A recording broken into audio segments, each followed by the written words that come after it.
The American chiefs of staff thought it a wasteful diversion. Churchill pleaded his case to Roosevelt.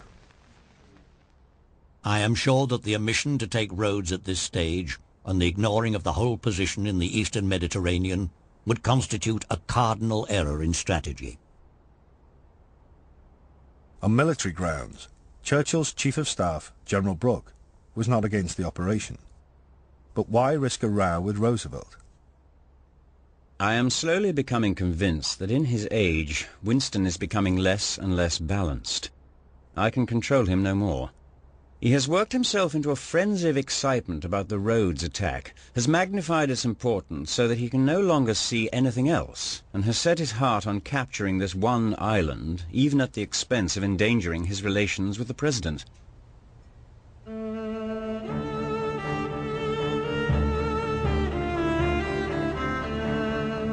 While Churchill fanatically plotted his alternative strategy, his Foreign Secretary, Anthony Eden, was attending a foreign ministers' conference in Moscow. From there, Eden cabled Churchill that Stalin was continuing to insist his allies must concentrate only on the invasion of France, Operation Overlord as it was now called.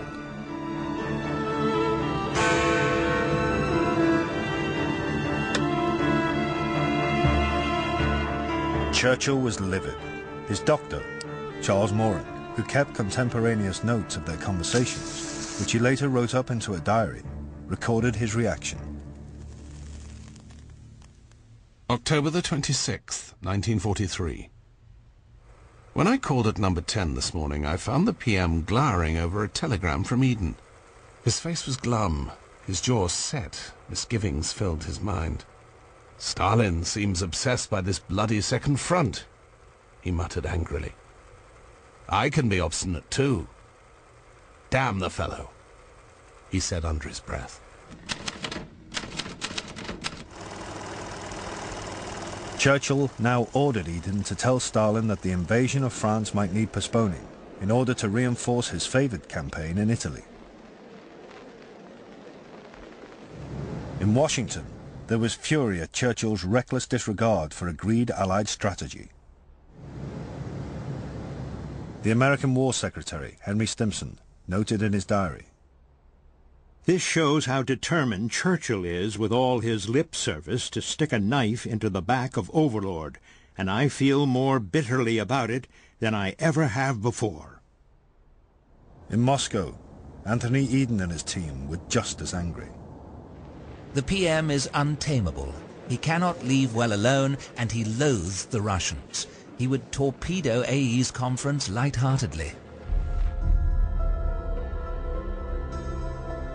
Churchill's plotting was getting him nowhere.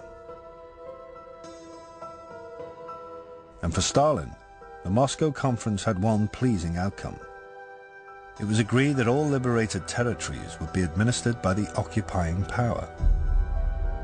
Stalin told his closest associates, "Now the fate of Europe is settled. We shall do as we like with the Allies' consent." In November 1943, Churchill left Britain for a long trip, first to Malta. Amid the acclamation, he was angrier than ever. His campaign in the eastern Mediterranean was failing. German forces beat the British out of the Greek island of Leros.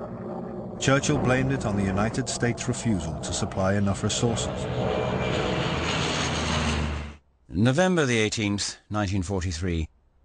PM gave long tirade on evils of Americans and of our losses in the Aegean and Dalmatian coast. At this point, Churchill's wife, Clementine, hearing of her husband's vile mood, wrote him a long and soothing letter. My darling, I'm afraid that so far your journey has not been pleasant or refreshing. Your cold must have made you miserable and uncomfortable, and then I know Leros must cause you deep unhappiness. But never forget that when history looks back, your vision and your piercing energy, coupled with your patience and magnanimity, will all be part of your greatness. So don't allow yourself to be made angry. I often think of your saying that the only worse thing than allies is not having allies.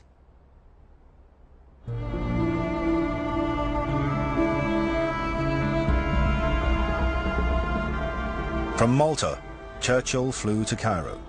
He was feeling better, and Clementine's letter helped to restore his spirits. Roosevelt had also travelled to Cairo, and, once in his presence, Churchill, as always, succumbed to his charms. He told his daughter, Sarah, I love that man. But Roosevelt refused all Churchill's pleas to discuss his alternative strategy. He continued to suspect Churchill's imperialist motives and told him, Winston, you have 400 years of acquisitive instinct in your blood, and you just don't understand how a country might not want to acquire land somewhere, even if they can get it. A new period has opened in the world's history, and you will have to adjust yourself to it. It was said teasingly, but threw Churchill into despair. He told Harold Macmillan, the British minister in North Africa, Germany is finished, though it may take some time to clean up the mess. The real problem is Russia. I can't get the Americans to see it.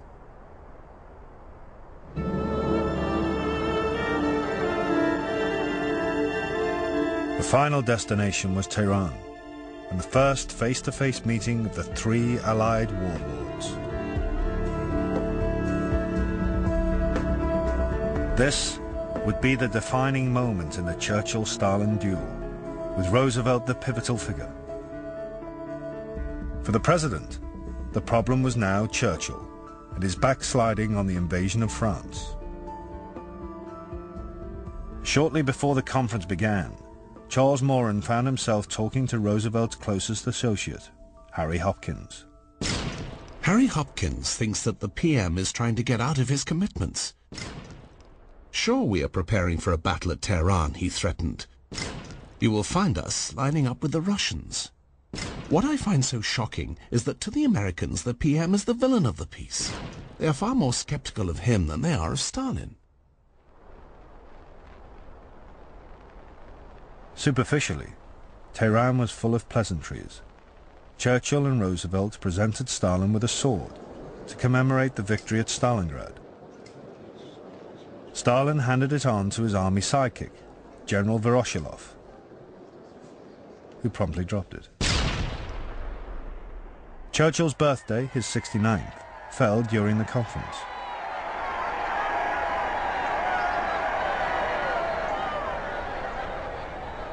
He hosted a splendid dinner, and Roosevelt gave him a valuable Cachan bowl with a note.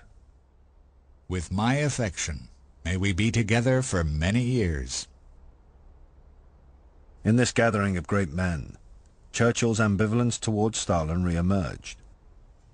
He believed again he could do deals with him, and secretly agreed, without telling the London Poles, that Russia should have the part of eastern Poland it had gained under the Nazi-Soviet pact. Poland would be compensated with land from Germany.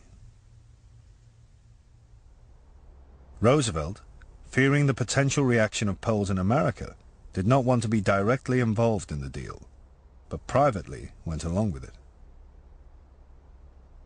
Also, Churchill and Roosevelt confirmed to Stalin they would not oppose the Baltic states becoming part of the post-war Soviet Union.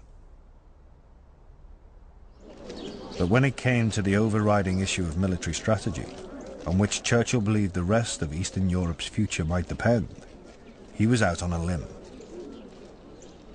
Stalin and Roosevelt insisted there should be no delay in Operation Overlord. Roosevelt then left Stalin the choice of which supporting operation the British and Americans should prepare: the Eastern Mediterranean, as Churchill wanted, or a follow-up invasion of southern France. Stalin declared, Our directive should stipulate, in conformity with the desires of the Russians, an invasion in the south of France. The operations in the Mediterranean of which Churchill speaks are merely diversionary.